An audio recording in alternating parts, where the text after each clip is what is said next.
প্রচন্ড রৌদ্র, বালু, মরুভূমির বালুগুলো উত্তপ্ত হয়ে গেছে। একদিন দুই দিনের তো আর সফর না, 1000 কিলোমিটার রাস্তা। দিনের পর দিন, রাতের পর রাত আল্লাহর নবী সফর করতে করতে ক্লান্ত হয়ে গেছেন। সাথে কোনো খাবারও নাই, পানিও নাই। রহমাতুল্লিল আলামিন বলেন, আবু বকর দেখেন তো কোনো বাড়িঘর দেখা যায় কিনা, যেখানে যাইয়া আমরা একটু কিছু সময় বিশ্রাম নিব, একটু পানি টানি খাবো।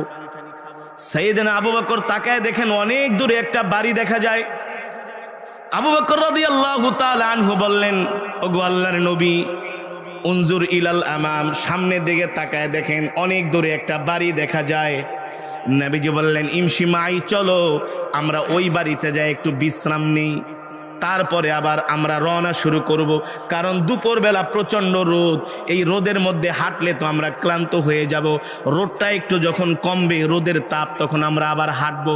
কারণ গরমের চাই ঠান্ডার মধ্যে হাঁটতে আরাম বেশি, ঠিক না? আগে তো এমন আধুনিক রাস্তাঘাট ছিল না, ছিল আধুনিক রাস্তাঘাট ছিল না। আগেরকার মুরব্বীরা 20-30 কিলোমিটার পর্যন্ত হেঁটে হেঁটে জেলা শহরে যাইতেন, ঠিক না? ঠিক ওই 1450 বছর আগে এমনই ছিল, কোনো রাস্তাঘাট নাই, আধুনিক গাড়ি নাই, ট্রেন নাই, বিমান নাই। পায়ে হেঁটে, ঘোড়ার পিঠে চড়ে, উটের পিঠে চড়ে আল্লাহর নবী সাইয়েদনা আবু বকরকে নিয়ে যাত্রা করতেছেন, হাঁটতেছেন। হাঁটতে হাঁটতে অনেক দূরে একটা বাড়ি দেখা যায়। আল্লাহর নবী বললেন, আবু বকর চলেন ওই বাড়িতে যাই একটু আমরা বিশ্রাম করি। এবার ওই বাড়ির কাছে গেলেন, যা দেখলেন মরুভূমির পাশে ছোট্ট একটা ভাঙ্গা কুঠুরি, ছোট্ট একটা ঘর, ওই ঘরের দরজাটা লাগানো। এবার সাইয়েদনা আবু বকরকে আল্লাহর নবী নির্দেশ দিলেন, ইয়া আবা বকর ইফতাহিল বাব, দরজাটায় নক করেন আর বলেন, কে আসো, দরজাটা খুলে দাও। সাইয়েদনা আবু বকর দরজার কাছে যেয়ে নক করলেন আর বললেন, ইফতাহিল বাব, দরজাটা খুলে দাও। ভিতর থেকে আওয়াজ আসলো, এ তোমরা কারা? মান আনতা ওয়া মা আনতা, কি তোমাদের পরিচয়, কোত্থেকে তোমরা এসছো? বলে, জিতু মিনাল মক্কা ইলাল মাদিনা, আমরা মক্কা থেকে আসছি, মদিনার দিকে যাব। তো আমার বাড়িতে কেন আসছো? বলে, আমরা দুইজন মানুষ মক্কা থেকে মদিনায় যাইতেছি, আমাদের কাছে কোনো খাবার নাই, কোনো পানি নাই, প্রচন্ড রৌদ্রের তাপ, এই কারণে তোমার বাড়িতে আমরা কিছুক্ষণ বিশ্রাম নিয়ে আবার রৌদ্রটা কমলে আমরা আমাদের যাত্রা শুরু করব। এখন যদি তোমাদের ঘরে কোনো খাবার থাকে, কোনো পানি থাকে, আমাদেরকে একটু দাও। ঘর থেকে আওয়াজ দিয়া বলল, শোনো, আমরা গরিব মানুষ, আমি আর আমার স্বামী দুইজনে আমরা এই বাড়িতে থাকি, দুইজন আমরা এখানে সংসার করি। আমার স্বামী বকরি চড়ানোর জন্য মাঠে চলে গেছে, ওই বকরি থেকে আমরা দুধ দহন করি, আর ওই দুধ খাই আমরা বেঁচে থাকি, আমাদের তেমন কোনো খাবারের আর কিছু নাই, আমরা একেবারে নিঃস্ব গরিব। সাইয়েদনা আবু বকর বললেন, তাহলে ঘর থেকে কিছু পানি দাও। বলে, পানিও শেষ, স্বামী আমার সন্ধ্যার সময় পানি নিয়ে ঘরে আসবে। আল্লাহর নবী তাকায় দেখলেন ঘরের সামনে একটা বকরি বাঁধা। আল্লাহর নবী বললেন, আবু বকর, এই যে ঘরের সামনে একটা বকরি বাঁধা আছে, অনুমতি নেন, আমি এই বকরি থেকে একটু দুধ দহন করে আমরা দুইজনে একটু পান করি। চিন্তা করেন নবী কেমন ক্ষুধার্ত, কেমন তৃষ্ণার্ত ছিলেন নবী রাহমাতুল্লিল আলামিন। আবু বকর ঘরের সামনে যে বকরিটা বাঁধা আছে তার থেকে অনুমতি নেন, আমরা একটু দুধ দহন করি। আর আমরা হইলে কি করতাম? কিসের আবার অনুমতি না খায়া মরে যাইতেছি, আগে দুধ খায়ালি, ঠিক না বলেন? বেশি কথা কইলে কিন্তু আপনারে ঘর থেকে বের হইতে দিব না। অথবা কোনো ঘরের চিপায় যায়, কোনো জায়গায় যায় আমরা লুকায় দুধ দহন করতাম, না জানি খাসি পুরাটাই জবাই করে খায়া ফেলাইতাম নিজের মনে করে। আমাদের যে স্বভাব চরিত্র, ঠিক কিনা বলেন? আমাদের যে স্বভাব চরিত্র, আমরা মানুষের সাথে ইনসাফপূর্ণ আচরণ করি না, মানুষের অধিকার আমরা আদায় করি না, মানুষের সাথে সুন্দর ভালো ব্যবহার করি না, অন্যের সম্পদকে আমরা নিজের মনে করি, ঠিক না? রহমাতুল্লিল আলামিন কেমন নবী। বলে, আবু বকর একটু অনুমতি নেন, ঘরের সামনে তো একটা বকরি বাঁধা আছে, এখান থেকে বকরি থেকে আমরা একটু দুধ দহন করে দুইজনে খাই, তাকেও দিব। শুধু আমরা খাবো না, তাকেও দিব, এই মহিলাকেও দিব, অনুমতি নেন। সাইয়েদনা আবু বকর বলে, বোন, তোমার ঘরের সামনে তো একটা বকরি বাঁধা আছে। বকরি বাঁধা থাকলে কি হয়েছে? আরে আমরা দুইজন মুসাফির মানুষ, তুমি অনুমতি দাও আমরা এই বকরি থেকে একটু দুধ দোয়া দুইজনে খাই। মহিলা ভিতর থেকে বলে, তুমি কি বোঝো না বকরিটা হাঁটতে পারে না, দেখো না অসুস্থ বকরি, প্রতিবন্ধী, এটা থেকে আবার দুধ কিভাবে দহন করবা? আর এটা তো হাঁটতেই পারে না, চলতেই পারে না। সাইয়েদনা আবু বকরকে নবীজি বললেন, আবু বকর রাদিয়াল্লাহু তাআলা আনহু নবীজিকে বললেন, ওগো আল্লাহর নবী, এই বকরি অসুস্থ, হাঁটতে পারে না, চলতে পারে না, দুধও দেয় না, এই কারণে তাকে মরুভূমিতে ঘাস খাওয়ানোর জন্য নিয়ে যায় না, তাকে কোনো খাবার দাবারও দেয় না, দুধ কিৎকোত থেকে আসবে? আল্লাহর নবী বললেন, আবু বকর শুধু তার থেকে অনুমতি নাও, দুধ দহন করার দায়িত্ব আমার। আর আস্তে কোন সুবহানাল্লাহ। আবু বকর রাদিয়াল্লাহু তাআলা আনহু ওই মহিলাকে ডাক দিল, তার নাম হলো উম্মে মাবাদ আর তার স্বামীর নাম হলো আবু মাবাদ। সিরাত ইবনে হিশামের মধ্যে এসেছে, সাইয়েদনা আবু বকর বলল, উম্মে মাবাদ তুমি শুধু অনুমতি দাও, আমরা এই গাবি থেকে, এই বকরি থেকে দুধ দহন করব। উম্মে মাবাদ রাগ করে বলে, পারবা না। আল্লাহ নবী বলে, শুধু অনুমতি নাও। এবার মহিলা একেবারে নিরুপায় হয়ে বলে, ঠিক আছে যাও, আমার কথা শোনো না, বোঝো না, কথা বললাম অসুস্থ বকরি, হাঁটতে পারে না, প্রতিবন্ধী, দুধ কোত্থেকে দিবে? ঠিক আছে যাও বাবা, যদি পারো তোমরা দুধ দইয়া খায়া তারপরে তোমরা চলে যাও, রাগ হইয়া। আল্লাহ নবী বলেন, আবু বকর তাইলে একটা পাত্র আনতে বলেন। কি? উম্মে মাবাদ ঘর থেকে সাগীরুন, ছোট একটা পাত্র দিলেন। আল্লাহ নবী কয়, আবু বকর এত ছোট পাত্রে হবে না, উম্মে মাবাদ আরো বড় পাত্র দেন। এই কথা শুনে আরো খেপছে, কারে মিয়া কথা কইলে বুঝো না, এক কথা 14 বার করে বলো। বলি ছোট বকরি, দুধ অসুস্থ, দুধই দেন, আবার বড় পাত্র দিয়ে কি করবা? আল্লাহ নবী বললেন, না না, বড় পাত্র আনো। সুবহানাল্লাহ। এবার তারা মস্ক করে যে পানি আনে, বড় একটা পাত্র সাইয়েদনা আবু বকরের হাতে দিলেন। সুবহানাল্লাহ বলে রাহমাতুল লিল আলামিন। এবার এই পাত্রটা নিয়া নবীজি, এবার ওই দুধের পাত্রটা নিয়া, পানির মস্কটা নিয়া নবীজি কেবল বকরির সামনে দাঁড়াইছেন। নবীজিকে বকরি দেখা লাভ দিয়া দাঁড়ায় কয়, আসসালামু আলাইকা ইয়া রাসূলুল্লাহ। আরো আস্তে কোন সুবহানাল্লাহ। নবীজি জিজ্ঞেস করলেন, বকরি রে সালাম দিলা, কারণ কি? বলে, সালাম কেন দিব না, আপনি শুধু মানুষের নবী না, আপনি আমাদেরও নবী। সেই কথাই আল্লাহ কোরআনে বলছেন, ওয়ামা আরসালনাকা ইল্লা রাহমাতাল লিল আলামিন। আল্লাহু আকবার। নবী শুধু মানুষের নবী না, গাছের নবী না, মাছের নবী না, এই পৃথিবীতে যত কুল কায়নাত আল্লাহ সৃষ্টি করেছেন, যত মাখলুক সৃষ্টি করেছেন, প্রত্যেকটা মাখলুকের আল্লাহ তাআলা আমার নবী করে পাঠিয়েছেন। ঠিক কিনা বলেন? আমার নবী সবার নবী। কুল্লু মাউলুদুন ইউলাদু আলাল ফিতরা। যত মানুষ পৃথিবীতে, যত শিশু জন্মগ্রহণ করে, সব নবীর উম্মত হয়েই জন্মগ্রহণ করে। কথা বুঝতে পারছেন? এবার নবী বলে, বকরি সালাম দিলা? বলে, সালাম কেন দিব না, আপনি তো আমার নবী, আমি তো আপনাকে চিনতে পেরেছি। এতক্ষণ বকরি কিন্তু হাঁটতে পারে না, অসুস্থ, শুয়ে আছে। নবীর সামনে যাওয়ার পরে নবীর বরকতে বকরি সুস্থ হয়ে গেছে। রাহমাতুল লিল আলামিন। কেমন নবী? চাচা আবু তালিবের সাথে আল্লাহর নবী ব্যবসা করার জন্য, আপনারা জানেন ছোটবেলায় নবীর বয়স যখন 12 বছর, কয় বছর? চাচা আবু তালিবের সাথে নবীজি ব্যবসা করার জন্য মক্কা থেকে সিরিয়া যাচ্ছিলেন। কোথায় যাচ্ছিলেন? মক্কা থেকে সিরিয়া হলো প্রায় 1500 কিলোমিটার দূর।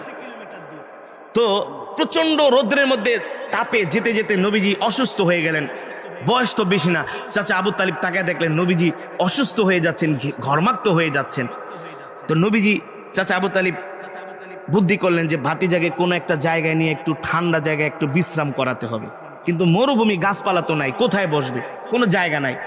চাচা আবু তালিব তাকায় দেখে জর্দানের কাছাকাছি একটা মরুভূমির সাইড দিয়া, মরুভূমির মধ্যে একটা মৃত গাছ। কি গাছ? মৃত গাছ। চাচা আবু তালিব নবীকে নিয়ে সেই মৃত গাছের নিচে আল্লাহর পয়গম্বরকে বসাইলেন। নবীজি বসার সাথে সাথে মৃত গাছ জিন্দা হয়ে গেছে। শুধু জিন্দা হয় নাই, গাছ থেকে সবুজ পাতা গজায়া নবীজিকে ছায়া দেওয়া শুরু করেছে। আল্লাহু আকবার। জোরে বলেন আল্লাহু আকবার। এখনো পর্যন্ত জর্দানের সেই মরু এলাকায় 1450 বছর আগের গাছ এখনো আছে। বৈজ্ঞানিকরা বলে আমাদের বৈজ্ঞানিক থিওরিতে আমরা বুঝি না যে একটা গাছ এত বছর ধরে বেঁচে থাকে কেন। সেই এলাকার মুসলমানরা বলেছে এটা আল্লাহর নবীর একমাত্র বরকতের কারণে। আল্লাহু আকবার, আল্লাহু আকবার। শুধু এখানেই শেষ না, নবী তো তারও তো মানে কি বলে বাথরুম প্রস্রাবের দরকার আছে না? নবীজি প্রস্রাব করবেন, 1 নম্বরে যাবেন, কিন্তু নবী কি আমগমতো কি সব জায়গায় যে কি খাড়ায় যায় নাকি? আমরা যেমন চেন টেন খুললা বসারও দরকার হয় না, একেবারে চেন খুললা সোজা আমরা খাড়ায় যাই দক্ষিণা বাতাসে, আর কাম সারতে থাকে, আর বাতাসে কত সুন্দর আইসা প্রস্রাব গুলো গায়ে মাখে, মুখে মাখে। কথা কন। নবী তো নবীজি বসবে কিভাবে? লজ্জা। নবীজি প্রস্রাব করার জন্য রাস্তা খুঁজছিলেন, কোথায় যাওয়া যায়। একটা গাছের কাছে গেলেন, শুধু একটা গাছ না, যতগুলো গাছ ছিল সবগুলো এসে নবীজিকে চতুর্দিক থেকে ঘেরাও করে ধরছে। আর গাছ বলতেছে, নবীজি আপনি আপনার কাজ সারেন, আপনি আপনার কাজ সারেন, আমরা আপনাকে হেফাজত করতেছি। আল্লাহু আকবার। এই হলেন রাহমাতুল আলামিন, এই হলেন রাহমাতুল আলামিন, যাকে পৃথিবীর সব মাখলুক চিনেছে, এমনকি বনের হরিণ পর্যন্ত চিনেছে। উট আমার নবীকে দেখে সালাম দেয়, আসসালামু আলাইকা ইয়া রাসূলুল্লাহ। নবী বলে, উট সালাম দিলি? সালাম কেন দিব না, আপনি কি আমার নবী না? আপনি তো আমার নবী। আল্লাহু আকবার। সাহাবীরা দিনের দাওয়াত দেওয়ার জন্য আফ্রিকায় গিয়েছেন, রাতে থাকবেন কোথায়, জায়গা নাই। এক জঙ্গলে গেছে, দলের লোকজন কইতেছে, মিয়া লয়ে এলেন মক্কা থেকে, রাত্রবেলা থাকবো কোথায়, জায়গা নেই, কাই মরুব। এই জঙ্গলের ভিতরে কত বড় বাঘ আছে, ভাল্লুক আছে, অজগর সাপ আছে, খেয়ে ফেলবে তো, হাতি আছে বড় বড়, পাড়া দিলেই তো শেষ। উকবা বিন নাফির রাদিয়াল্লাহু তাআলা বলে, চিন্তা করো না, আমরা কোনো মিথ্যা নবীর দিনের দাওয়াত দেওয়ার জন্য আসি নাই, আমরা সত্য নবীর দাওয়াত দেওয়ার জন্য আসছি। আর এই আফ্রিকার জঙ্গলে যা দেখতেছো বাঘ ভাল্লুক, এগুলো সবই নবীর উম্মত। রাস্তে কোন সুবহানাল্লাহ। উকবা বিন নাফির বলে, চিন্তা করো না, একটা উঁচু জায়গায় দেখো পাও কিনা। একটা উঁচু জায়গায় পাওয়া গেছে। উকবা বিন নাফির সেখানে দাঁড়ায়া তরবারি বাই করে বলে, এই ইয়া আইয়ুহাল হাশারাতু ওয়াস সিবা নাহনু আসহাবু রাসূলিল্লাহি সাল্লাল্লাহু আলাইহি ওয়াসাল্লাম। এই আফ্রিকার জঙ্গলের বাঘ ভাল্লুকরা শুনে রাখো, তোমরা যেই নবীর উম্মত, আমরাও সেই নবীর সাহাবী। সুবহানাল্লাহ। আমরা নবীর দিন প্রচার করার জন্য আফ্রিকায় আসছি। রাত্রে কোথায় থাকবো? কোনো মুসলমান নাই, সব কাফের, আমাদের জায়গা দিবে না। আমরা সিদ্ধান্ত নিয়েছি জঙ্গলের মধ্যে আমরা রাত্রবেলা থাকবো। তরবারি বাইর করে বলে, 1 মিনিটের ভিতরে জঙ্গল খালি করবা, নাইলে একটা করে বাঁচায় রাখবো না। উকবা বিন নাফির তরবারি বাইর করে বক্তব্য দেওয়ার সাথে সাথে আফ্রিকার জঙ্গলের বাঘ ভাল্লুকগুলো তারা সিরিয়াল দিয়ে জঙ্গল খালি করে দিচ্ছে, আর বলছে, ও মুহাম্মদ সাল্লাল্লাহু আলাইহি সাল্লামের সাহাবীরা, তোমাদের জন্য আমরা জঙ্গলটাকে মুক্ত করে দিলাম। তোমরা যার সাহাবী, আমরা তার উম্মত। আল্লাহু আকবার। তোমরা রাত্রবেলা জঙ্গলে থাকো, আমরা তোমাদের নিরাপত্তার ব্যবস্থা করব। এই হলো আমাদের নবী রাহমাতুল লিল। এবার মুসলমান আল্লাহর নবীকে দেখে ওই বকরিটা দাঁড়ায় গেছে, হাঁটতেছে, নবীর সাথে হাইসা হাইসা কথা বলতেছে। নবী তো কথা বুঝে। ছাগলের বকরির সাথে নবীজি কথোপকথন করতেছে, তুই কয়দিন ধরে অসুস্থ? বলে, এতদিন ধরে, কিন্তু আপনাকে দেখে আমি সুস্থ হয়ে গেছি। আল্লাহু আকবার। উম্মে মাবাদ ঘরের দরজাটা একটু ফাঁকা করে দেখতেছে, বকরির সাথে রাহমাতুল আলামিন কথা বলে। যেই বকরি হাঁটতে পারে না, চলতে পারে না, এখন সেটা সুস্থ হয়ে গেছে, দৌড়ায়, নবীর সাথে খেলা করে। উম্মে মাবাদ বলে, এটা আবার কি দেখলাম? এমন ঘটনা তো জীবনে কোনোদিন। যেই বকরি হাঁটতে পারে না, চলতে পারে না, অসুস্থ, সেই বকরি হাঁটতেছে হাঁটতেছে, নবীর সাথে কথা বলতেছে। উম্মে মাবাদ এই দৃশ্য দেখা তিনি অবাক হয়ে গেলেন। উম্মে মাবাদ বলেন, আমি যখন দরজাটা একটু ফাঁকা করে বাহিরের দিকে তাকাইলাম, দেখি আমার উঠানের সামনে, মনে হয় এটা কোনো মানুষ না, মনে হয় আসমান থেকে পূর্ণিমার চাঁদ উদিত হয়েছে। কারণ আমার নবী এত সুন্দর, এত সুন্দর, নবীর চেহারার দিকে তাকাইলে আর চোখ ফিরানো যেত না। আল্লাহু আকবার।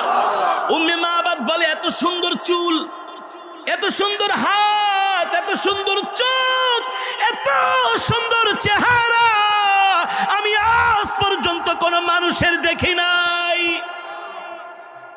সাইয়েদনা আবু বকর রাদিয়াল্লাহু তাআলা আনহুর সাথে আল্লাহর নবী কথা বলতেছেন। উম্মে মাবাদ বলে, যুবকের গলার আওয়াজ আমি শুনতেছি, এত সুন্দর কণ্ঠ, এত হৃদয়গ্রাহী কণ্ঠ আমি আজ পর্যন্ত কোনোদিন শুনি নাই। আরে শুনবা কোত্থেকে? এই পৃথিবীর যত সৌন্দর্য সব আল্লাহ তাআলা আমার নবীকে দান করেছে। পৃথিবীর যত সৌন্দর্য আছে, নায়িকা ঠাইকারে দেখলে তোমরা পাগল হয়ে যাও, আর এটি আর কি সুন্দর, এগুলার কি সুন্দর। আমরা যখন মিশরে পড়াশোনা করতাম, কায়রোতে মাঝে মাঝে ঘুরতে যেতাম, মিশরীরা এত সুন্দর। বাংলাদেশ থেকে যখন বিমানে উঠতাম, এক বিমানে যদি 400 বাঙালি থাকে, সবাই দেখলে বোঝা যায় যে এক দেশের মানুষ, এক কালার, এক রং। কিন্তু 1000 মিশরীর মধ্যে যদি একজন বাঙালি থাকে, তাকে চিনা যায়।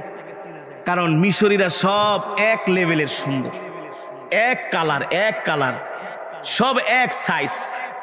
কারণ ওই দেশে এসেছিলেন পয়গম্বর ইউসুফ আলাইহিস সালাম।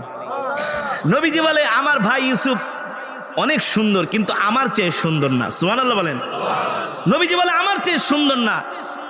পয়গম্বর ইউসুফ আলাইহিস সালামকে দেখা জুলাইখা, আজিজ মিসরির প্রেসিডেন্টের স্ত্রী, একটা গোলাম জেল থেকে ধরে আনছে, দেখা পাগল হয়ে গেছে। গোলাম বাজার থেকে কিনে আনছে, চেহারা দেখা পাগল হয়ে গেছে। সুবহানাল্লাহ বলেন। জুলাইখা সরাসরি যে পয়গম্বরকে প্রেমের প্রস্তাব দিছে। এত পয়গম্বর এসব পচা গান্দা প্রেম ভালোবাসা কি তারা কি অ্যাকসেপ্ট করে নাকি? গ্রহণ করে? পাত্তাই দেয় না।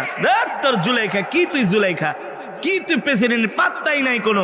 হাত কাটে, পাও কাটে, এটা কাটে, সেইটা কাটে। জুলাইখার বান্ধবীরা চিঠি লাগে, আরে তুই প্রেসিডেন্টের স্ত্রী হইয়া একটা গোলামের প্রেমে এমনি পাগল হইছস, মান সম্মান কিছু নাই, সব শেষ। জুলাইখা গাই, দূর থেকে সমালোচনা করিস না, আয় কাছে আইসে একটা নজর দেখা যা, একটা নজর দেখা যা, দূর থেকে বদনাম করিস না। এমন মানুষ পৃথিবীতে একজনও নাই এত সুন্দর।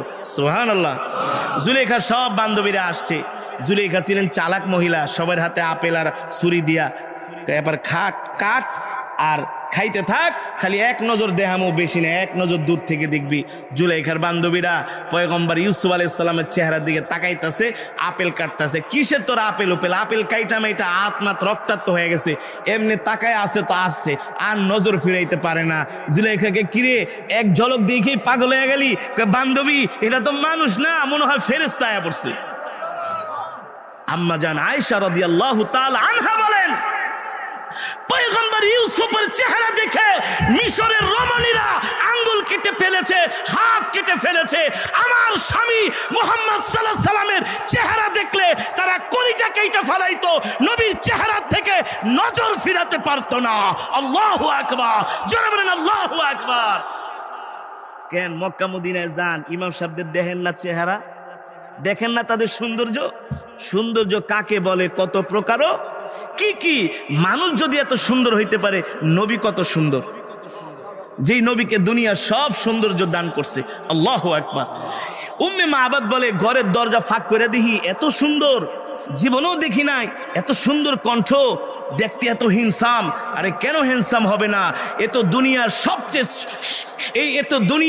সবচেয়ে সুপুরুষ, ঠিক কিনা বলেন? সবচেয়ে সুন্দর পুরুষ ছিলেন আল্লাহর নবী রাহমাতুল লিল আলামিন।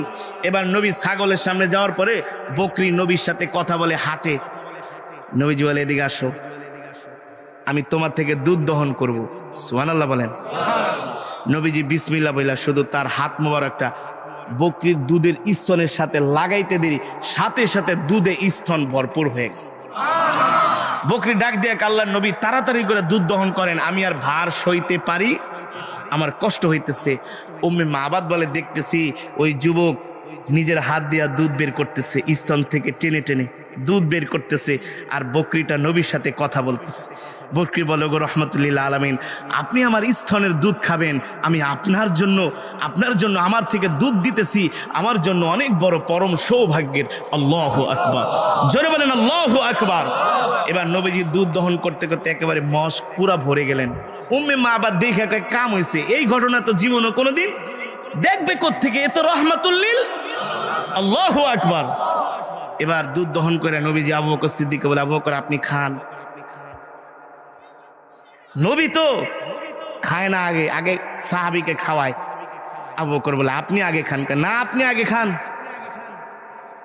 এবার নিজের হাত দিয়ে নবীজি সেদিন আবু বকরকে পান করালেন দুধ। এবার নবীজিও পান করলেন। আবু বকর দেখেন দুধের কি অবস্থা। ওগো আল্লাহর নবী, দুধ যেমন ছিল তেমন আছে, এক ফোঁটাও কমে নাই, এক ফোঁটাও। যান এবার উম্মে মাবাদকে দিয়ে আসেন। উম্মে মাবাদ তো খুশি, অসুস্থ বকরি সুস্থ হয়ে গেছে, আবার দুধ দিছে, এর চেয়ে তার খুশি হইতে পারে? সুবহানাল্লাহ বলেন। উম্মে মাবাদ দুধের মজ দেখা তার তো অবাক, কি দেখলাম। এবার সূর্যটা আস্তে আস্তে করে হেলতেছে।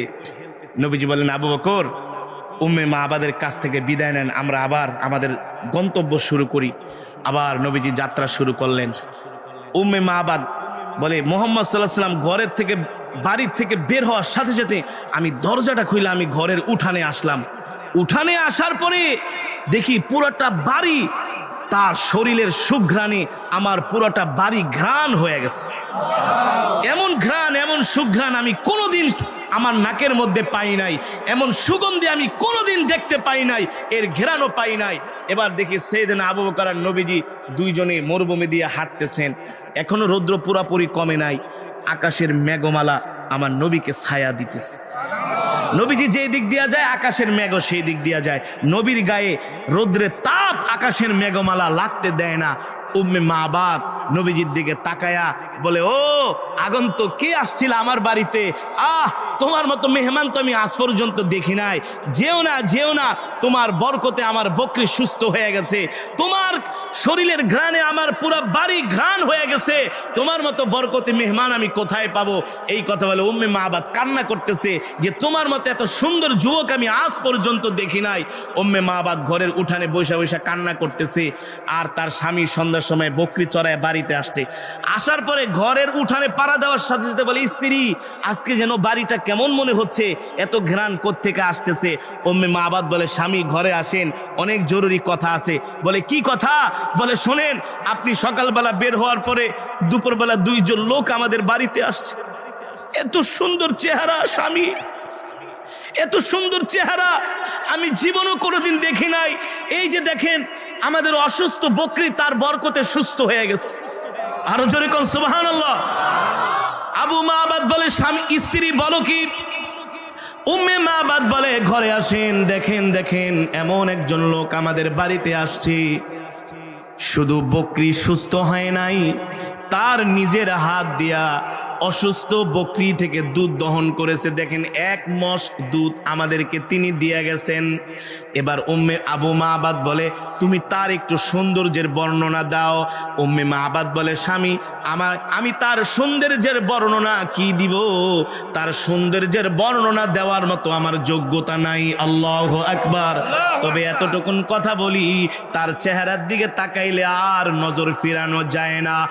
সে এত সুন্দর, এত সুন্দর, তার কণ্ঠ এত সুন্দর। স্বামী নিজে ক্লান্ত পরিশ্রান্ত, তারপরে দুধ দহন করে সে নিজে আগে খায় নাই, আগে তার লোকটাকে খাওয়াইছে। এই কথা শোনার পরে আবু মাবাদ বলে, এমন ভালো মানুষ তো মক্কার জমিনে একজনও নাই যে মানুষের প্রতি এমন ইনসাফ করে, দয়া করে। স্ত্রী রে, আমি বুঝতে পেরেছি আমাদের বাড়িতে কে এসেছিল। আমি আমার ধর্মীয় গ্রন্থের মধ্যে পড়েছি শেষ জামানায় একজন নবীর আবির্ভাব ঘটবে, তার নাম হবে মুহাম্মদ ইবনে আব্দুল্লাহ, আর সে মক্কা থেকে হিজরত করে মদিনায় যাবে। ও স্ত্রী, বুঝতে পেরেছি তিনি দুনিয়ার কোনো সাধারণ মানুষ না, তিনি হলেন আল্লাহর নবী। তিনি মক্কা থেকে হিজরত করে মদিনায় যাচ্ছিলেন, আর ওই নবীকে পাওয়ার জন্যই তো আমি এই মরুভূমির মধ্যে ঘর বানাইছি। আল্লাহু আকবার। স্ত্রী ঘর ভাঙা ভাঙা, চলো আগে যে মদিনায় যে নবীর সাথে সাক্ষাৎ করি। আল্লাহু আকবার। এবার আবু মাবাদ উম্মে মাবাদ দুইজন মিলে ঘর ভেঙে যা ছিল গাট্টি বুস্তা বকরি ভেড়া বকরি নিয়ে তারা মদিনার দিকে রওনা শুরু করছে। মদিনায় অনেক দিন সফর করে করে তিনি মদিনায় গেলেন, আল্লাহর নবীর সাথে সাক্ষাৎ করলেন। উম্মে মাবাদ বলে, ওগো আল্লাহর নবী, ওই যে আপনি আসার পথে একটা বাড়িতে যায়া বকরি থেকে দুধ দহন করছিলেন, আমি সেই বাড়ির মালিক। নবীজি বলে, তাইলে তোমরা তো আজকে আমার মেহমান। আল্লাহু আকবার। তোমরা তো আমার মেহমান। আবু মাবাদ বলে একদিনের মেহমান হতে চাই না, সারা জীবনের জন্য করে মেহমান বানায় নেন। ওগো আল্লাহর নবী, আমরা এসেছি আপনার হাতে হাত রেখে আমরা কালেমা পড়ে মুসলমান হয়ে যাব। আর জোরে বলেন আল্লাহু আকবার। আপনার হাতে হাত রেখে আমরা কি করব? কালেমা পড়ে মুসলমান হয়ে যাব। এবার দুইজনই কালেমা পড়ে মুসলমান হয়ে গেলেন। সেই নবীর উম্মত হলাম আমরা, যেই নবী রাস্তা দিয়ে হাঁটলে আকাশের মেঘমালা নবীকে ছায়া দেয়, যেই নবী হাঁটলে গাছ সালাম দেয়, যেই নবী হাঁটলে পাথর সালাম দেয়, যেই নবীর জন্য আল্লাহ তাআলা ঘোষণা করেছেন, নবী পৃথিবীর মানুষ যদি আপনাকে ভালো না বাসে আমি আল্লাহ তাকে ভালোবাসবো। আপনাকে যদি দিল থেকে তারা যদি গ্রহণ না করে আমি আল্লাহ তাদেরকে গ্রহণ করব না, এমনকি আমি আল্লাহ তাদেরকে জান্নাতেও প্রবেশ করাবো না। এ কারণে একমাত্র হাসরের ময়দানে বিচারের কার্য থেকে যদি মুক্তি পেতে চাই, আল্লাহর আদালত থেকে যদি বাঁচতে চাই, যদি জাহান্নাম থেকে জান্নাতে যেতে চাই, আল্লাহর নবীর সুপারিশ সাফায়াত ছাড়া আমাদের বিকল্প কোনো পথ আছে? জোরে বলেন আছে? এ কারণে জীবনে যতদিন বাঁচবো জীবনের চাইতে আল্লাহর নবীকে ভালোবাসবো। আমার নবীকে নবুয়তের দায়িত্ব দিয়া, রিসালাতের দায়িত্ব দিয়া মক্কার জমিনে পাঠালেন। মক্কার কাফেরদের অত্যাচারে আল্লাহর নবী আর মক্কায় থাকতে পারলেন না।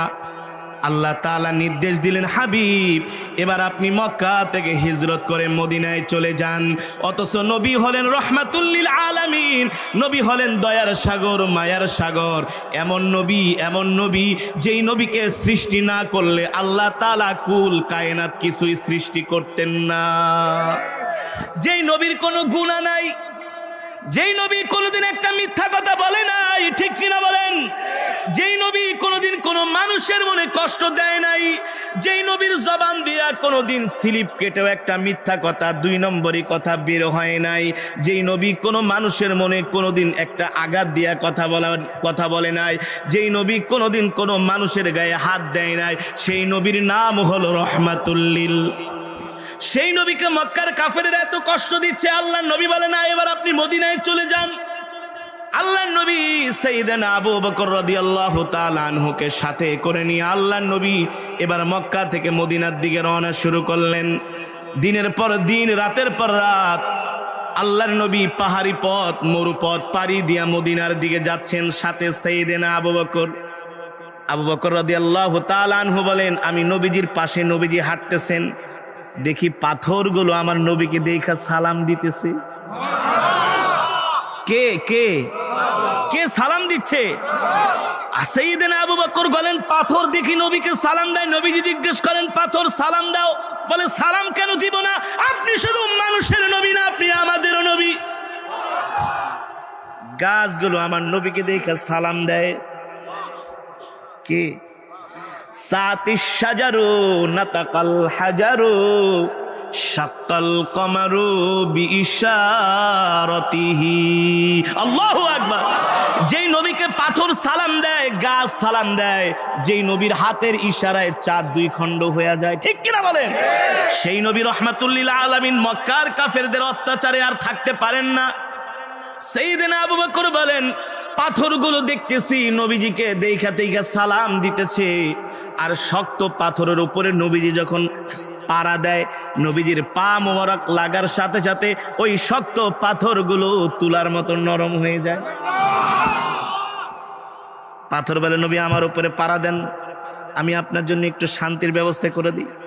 আমি পাথর আপনার জন্য নরম হয়ে যাই, আপনি কষ্ট পাবেন, এটা আমি পাথর সহ্য করতে। সুবহানাল্লাহ বলেন। নবীজি অনেক হাঁটতে হাঁটতে ক্লান্ত হয়ে গেলেন।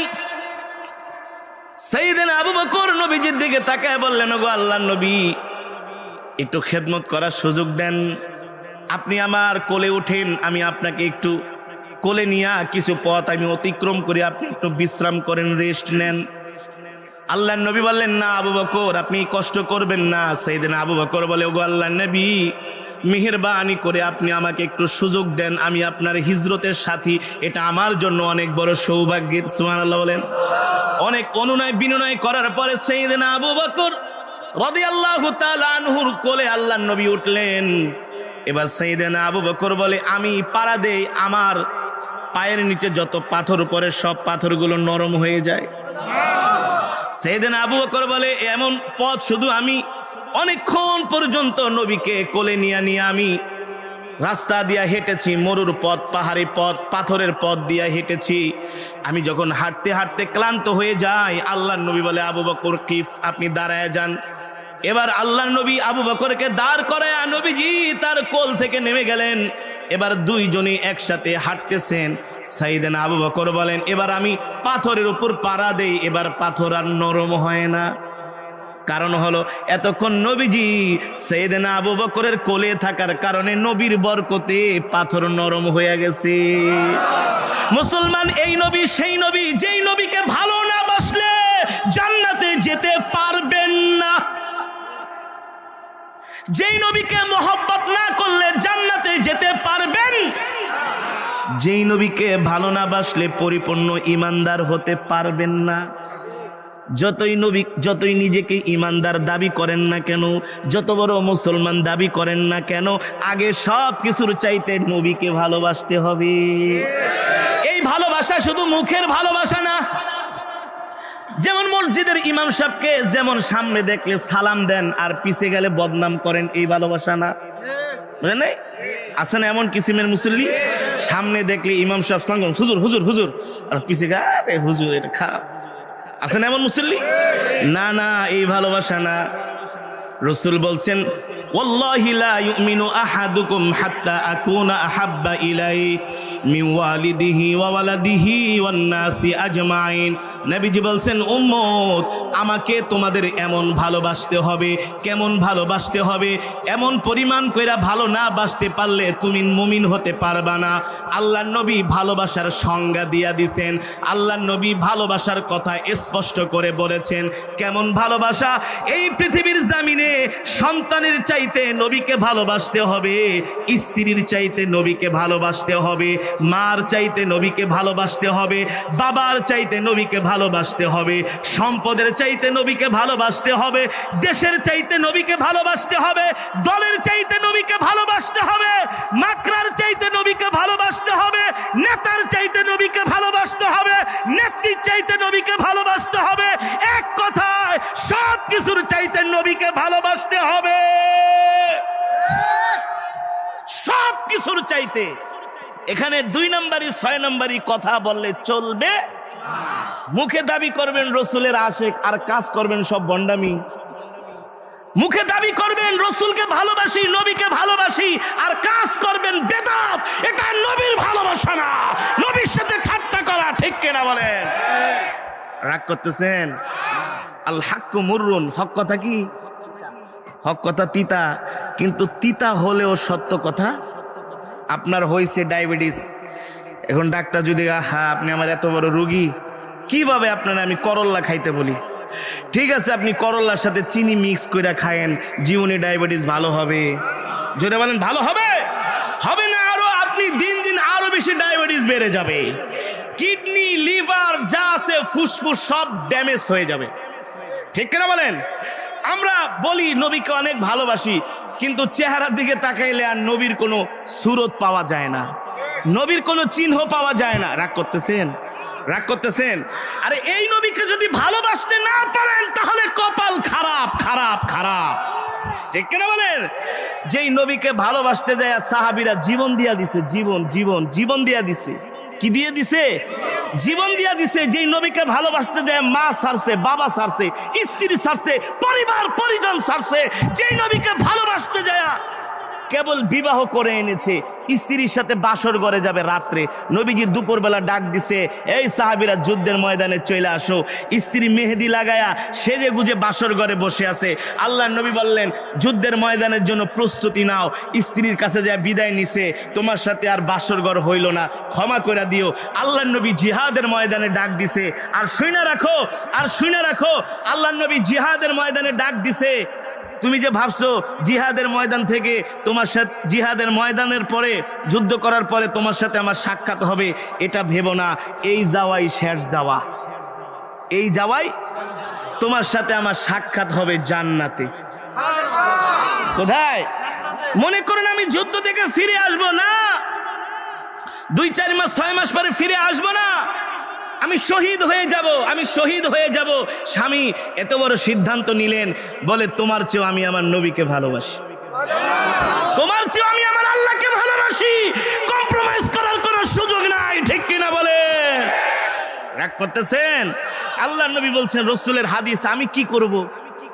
লা ইউমিনু আহাদুকুম, ওয়াল্লাহি লা ইউমিনু আহাদুকুম, আল্লাহর কসম, ততক্ষণ পর্যন্ত মুমিন হইতে পারবা না, পরিপূর্ণ মুসলমান হইতে পারবা না, যতক্ষণ পর্যন্ত সবকিছুর চাইতে নবীকে ভালো না বাসবা। স্পষ্ট কথা, কোনো সুযোগ নাই, কোনো গোজামিল নাই, এখানে কোনো ফাঁক ফোকর নাই, সবকিছুর চাইতে নবীকে ভালোবাসতে হবে, প্রিয় সন্তানের চাইতে নবীকে ভালোবাসতে হবে। রাসূলের হাদিস। এবার আল্লাহর কোরআন কি বলছেন দেখেন, কুল ইন কুনতুম তুহিব্বুনাল্লাহ ফাত্তাবিউনি ইউহিব্বুকুমুল্লাহ ওয়া ইয়াগফির লাকুম যুনুবাকুম ওয়াল্লাহু গফুরুর রহিম। আল্লাহু আকবার। আল্লাহ তাআলা বলছেন, নবী দুনিয়ার মানুষদেরকে বলে দেন, আল্লাহ তাআলা এখানে শর্ত দিয়েছেন ইন বলে, এ দুনিয়ার মানুষ, তোমরা যদি আল্লাহকে পাইতে চাও আগে নবীকে ভালোবাসো। সুবহানাল্লাহ। এই জায়গায় নবী, এই জায়গায়, সব জায়গায় নবী, নবীকে ভালোবাসা ছাড়া কোনো উপায়। আল্লাহ বলেন, নবী দুনিয়ার মানুষদেরকে বলে দেন, ফাত্তাবিউনি ইউহিব্বুকুমুল্লাহ, তোমরা যদি নবীকে ভালোবাসো তাহলে আল্লাহ তোমাদের ভালোবাসবেন। সুবহানাল্লাহ। আর আল্লাহ যদি তোমাদেরকে ভালোবাসেন, ওয়া ইয়াগফির লাকুম যুনুবাকুম, আল্লাহ তোমাদের সব গুনাহগুলো মাফ করে দিবে। তেলাওয়াত শুনে আমার চোখ দিয়ে পানি চলে আসলো, আর আমি কান্না করতেছিলাম যে আল্লাহ, তুমি কেমনে এত সুন্দর কোরআন বানাইলা। সুবহানাল্লাহ। এত সুন্দর সুর তুমি কিভাবে দিলা। আল্লাহু আকবার। মানুষ এক গান একবার দুইবার শুনলে আর কেউ শুনতে চায়? জোরে বলেন। আপনারা যারা আছে সবাই শিক্ষিত পারসন, এক গান মানুষ একবার দুইবারের বেশি শুনতে চায় না, তাও গানের সময় মাত্র 3 থেকে 4 মিনিট, ঠিক না বলেন? কিন্তু আমি আপনাদের সামনে প্রায় 20 থেকে 25 মিনিটের মতো তেলাওয়াত করেছি। কিন্তু কোন মুসলমান কি বলতে পারবে যে হুজুর এত সময় কেরাত পড়তেছেন, ভাল লাগতেছেন, একটু বন্ধ করেন? আরে মুসলমান তো দূরের কথা, কোন অমুসলিমও বলতে পারবে না, ঠিক না বলেন? কোন অমুসলিমও বলতে পারবে না। 2017 সনে মালয়েশিয়ার রাজধানী কুয়ালালামপুরের পাশে মসজিদে জামে, সেখানে ওই দেশের স্বাধীনতা দিবসে তারা কেরাত মাহফিল করে। মালয়েশিয়ানরা তাদের স্বাধীনতা দিবসে, ইন্ডিপেন্ডেন্ট ডে মালয়েশিয়ান ভাষায় যাকে বলা হয় মাদ্রেকা, ওই দিনে তারা কোরআন তেলাওয়াতের মাহফিল করে আর রোজা রাখে। 2017 সনে আমি 2 বার গিয়েছিলাম তাদের ওই মাহফিলে। আমি তেলাওয়াত করতেছি মাগরিবের, আসরের পরে, মাগরিবের আগে। মুসলমান তো হাজার হাজার, ওটা তো পর্যটন দেশ, শতে শতে অমুসলিম ছেলেরা মেয়েরা মসজিদের বাউন্ডারির বাইরে দাঁড়ায়া তারা কোরআন শুনতেছে আর বলে, তোমাদের মসজিদে আমাদের ঢোকার অনুমতি দাও, আমাদেরকে একটু অনুমতি দাও, তোমাদের মসজিদে ঢুকে আমরা তোমাদের ধর্মীয় গ্রন্থের তেলাওয়াত শুনবো। আল্লাহু আকবার। জোরে বলেন আল্লাহু আকবার। গত 2 বছর আগে 2021 সনে আমি সুনামগঞ্জের তাহেরপুর বাদাঘাট বাজারে এশারের পরে আমি তেলাওয়াত করছিলাম। একজন হিন্দু যুবক লাফ দিয়া স্টেজে চলে এসছে, নাম হলো কার্তিক চন্দ্রশীল। এসে বলে, হুজুর, যখন সে স্টেজে চলে আসে অনেক মানুষ পিছন থেকে হাসতেছে, হিন্দু আবার মুসলমান গো স্টেজে যায় কেন? হাসারই কথা, ঠিক না? তো যুবকটা এসে আমার পাশে বসছে, একজন আর একজনকে খোঁচায়, দেখ ওই যে কার্তিকে যে স্টেজে বসছে। আমি তো আর জানি না সে হিন্দু, আমি তো এলাকার নতুন। তো আমার যখন তেলাওয়াত শেষ হয়ে গেল তখন পিছনের থেকে 2 জন লোককে, হুজুর আপনার পাশে যে বসছে সে কিন্তু হিন্দু। সে কি?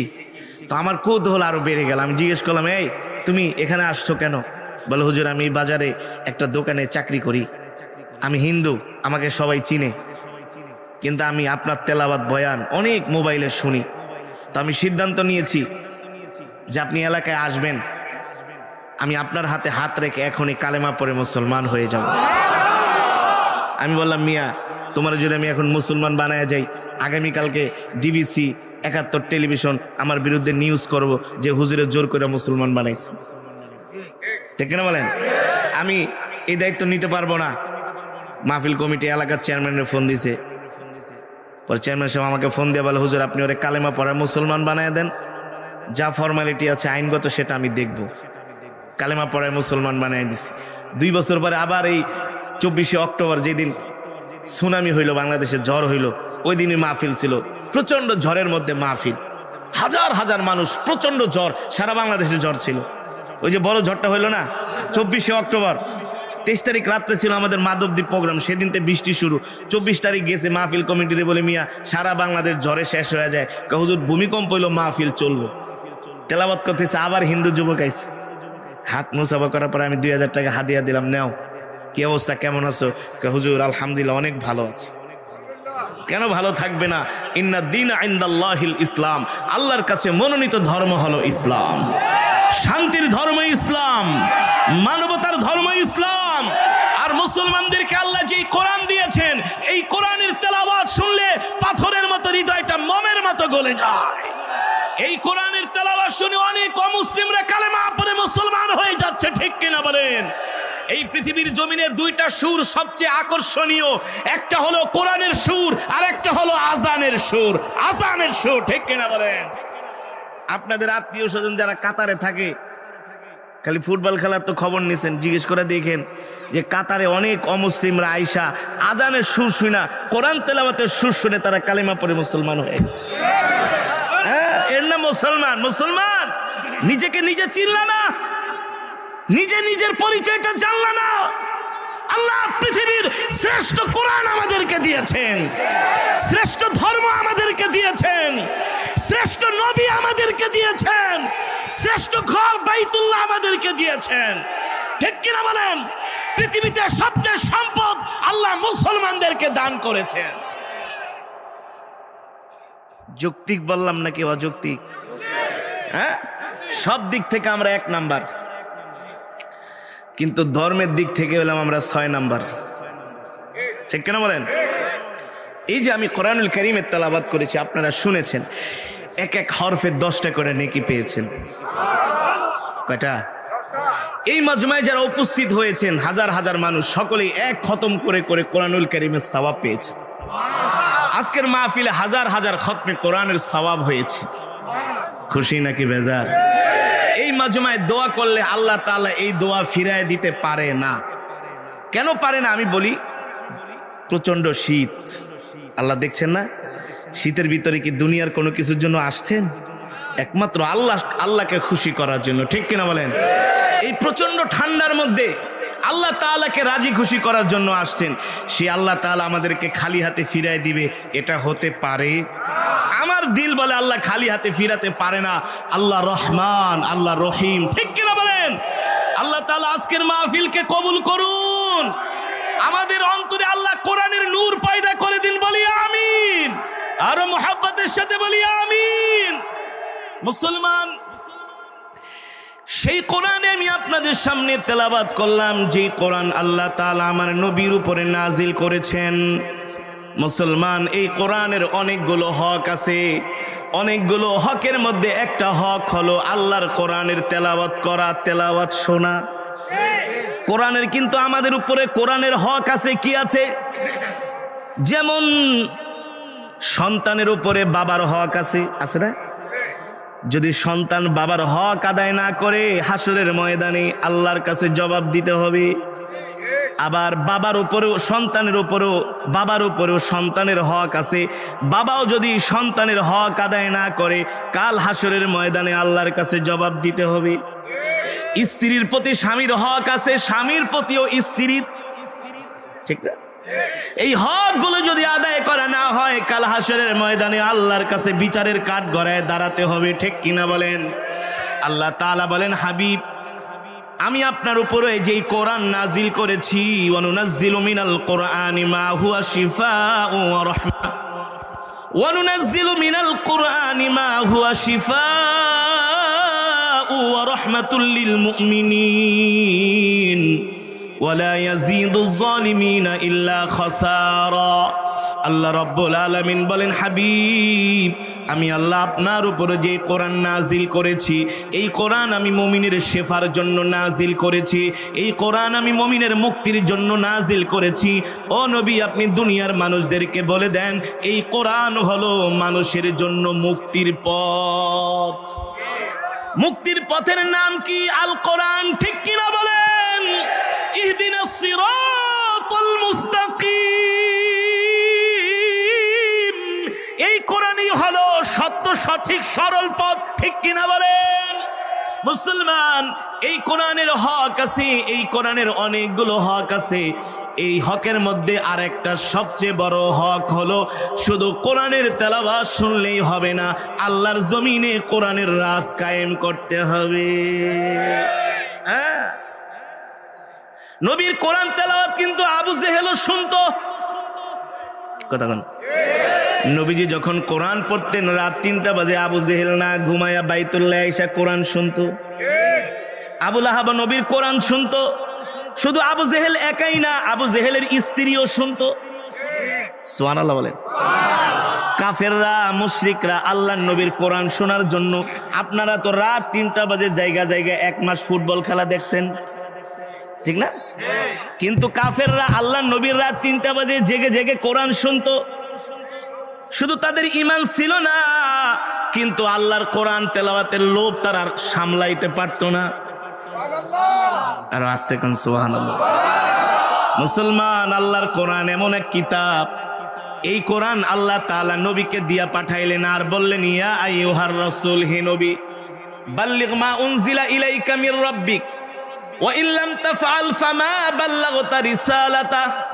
ও নবী, আমি আল্লাহ আপনাকে দুনিয়ার জমিনে পাঠাইছি রিসালাতের দায়িত্ব পালন করার জন্য, নবুয়াতের দায়িত্ব পালন করার জন্য। আর সেই দায়িত্ব হলো মানুষদেরকে আপনি কোরআনের দাওয়াত দেন। কিসের দাওয়াত? আমার নবী মক্কার কাফেরদেরকে 1 বছর, 2 বছর, 3 বছর না 13টা বছর দাওয়াত দিয়েছেন। কতটা বছর? আরো জোরে বলেন, কত বছর? নবী মক্কার কাফেরদেরকে 13টা বছর দাওয়াত দিছেন। 13টা বছর দাওয়াত দিছেন। 13 বছরে মক্কার কাফেরেরা আমার নবীর উপরে এমন কোন নির্যাতন নাই মক্কার কাফেরেরা আমার নবীর উপরে করে নাই। এমন রহমাতুল লিল আলামিনকে মক্কার কাফেরেরা মিথ্যাবাদী বলেছে। নাউজুবিল্লাহ বলেন। আমার নবী রাস্তা দিয়া হেঁটে যায়, মক্কার কাফেরেরা নবীর রাস্তার পথের মধ্যে কাটা বিছায়া দেয়। নাউজুবিল্লাহ বলেন। নবী বাইতুল্লাহ নামাজ পড়ে রুকুতে যায়, কাফেরেরা এসে নবীজির পিঠ মোবারকের উপরে উটের নাড়ি বুড়িগুলো আমার নবীর পিঠের উপরে চাপায়া দেয়। শুধু এখানেই শেষ না, উকবা ইবনে আবু মুঈত, কুখ্যাত কাফের, আমার নবী বাইতুল্লাহ নামাজ পড়তেছে, উকবা ইবনে আবু মুঈত পিছন থেকে আইসা আমার নবীর গলার মধ্যে এমন ভাবে চাপ দিয়া ধরছে, এমন ভাবে নবীর গলার মধ্যে চাপ দিয়া ধরছে, নবীজির চেহারাটা লাল হয়ে যাচ্ছে। নবীজি বলে, এ মুঈত, তুমি আমাকে ছেড়ে দাও।